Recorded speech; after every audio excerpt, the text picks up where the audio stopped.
Good evening, and welcome to today's market briefing.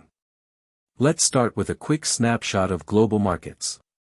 The three major U.S. indices closed mostly flat yesterday, with the NASDAQ at 25,297, the S&P 500 at 7,354, and the Dow Jones at 51,876. But the pre-market sentiment is clearly turning positive today, with NASDAQ futures up 0.72% and S&P futures up 0.47%, suggesting that risk appetite is recovering overnight. Meanwhile, the VIX Volatility Index is at a relatively calm 18.41. The 10-year Treasury yield is steady at 4.37%, and the US dollar index is hovering around 101.36. The offshore renminbi is trading at 6.8009, showing little change.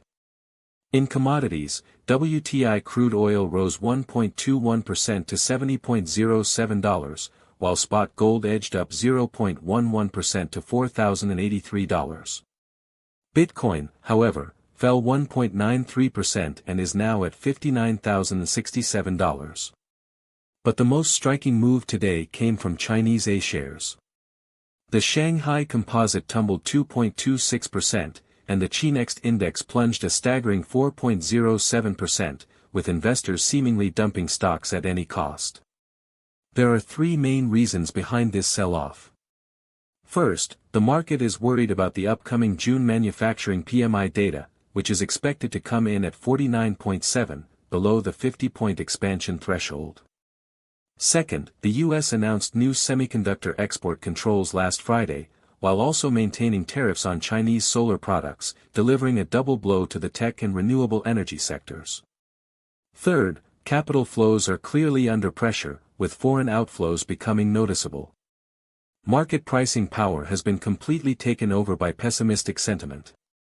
Interestingly, last Friday's core PCE inflation data came in as expected at 2.7% year-on-year, which should have been positive news. But the A-share market completely ignored this signal, indicating that short-term pricing is now driven entirely by policy headwinds and sentiment.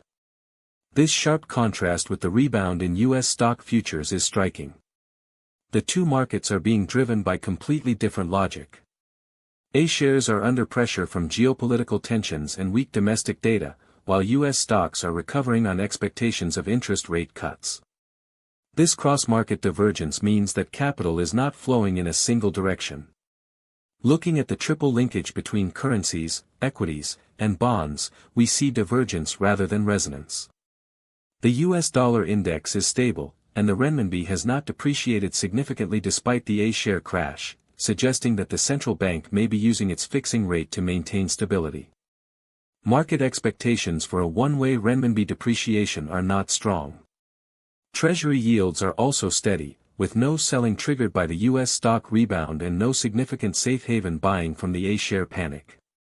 In terms of sectors, the strongest performer today is rare earths and strategic resources. This sector rose against the broader market decline, with a probability of around 65%. The logic is clear. China will implement a new rare earth export license system starting July 1st, and expectations of supply tightening are pushing prices higher. Capital is positioning ahead of this policy. Oil is also relatively strong, supported by summer travel demand and a geopolitical premium from the Middle East. The weakest sectors are clearly A-share semiconductors and solar energy. The expansion of U.S. AI chip controls combined with the removal of solar tariff exemptions has triggered a reassessment of supply chain risks, leading to sustained capital outflows. Let me give you several verifiable predictions for the coming sessions. First, A-shares may see a technical rebound on Tuesday, but the magnitude will be limited. We are looking at a scenario of opening higher and then falling, or opening lower and consolidating, with a probability of 55%. If the Shanghai Composite does not break below 3,950 at the open, a repair rally is possible. But if it opens below 3,900, further downside risk increases.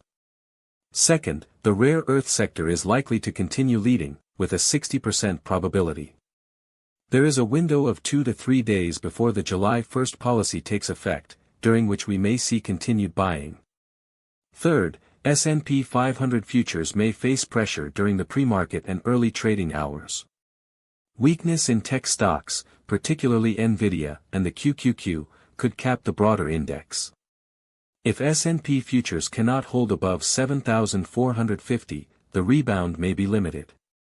Fourth, the US dollar index may edge lower, trading in a range of 101 to 101.5, as rate cut expectations continue to weigh on the greenback. Fifth, on individual stocks, HPS.A shows defensive characteristics worth watching. The data center high-voltage transformer bottleneck thesis remains intact, and the stock has support around $324. Finally, let me give you our trading recommendations. The overall strategy is to stay on the sidelines.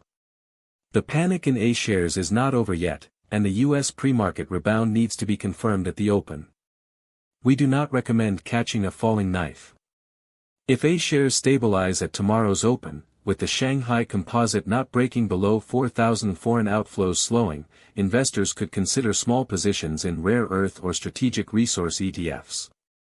But if the Shanghai Composite opens with a significant gap down, or if the rare earth sector surges and then reverses on heavy volume, we would abandon any positioning. Also, keep a close watch on the VIX index.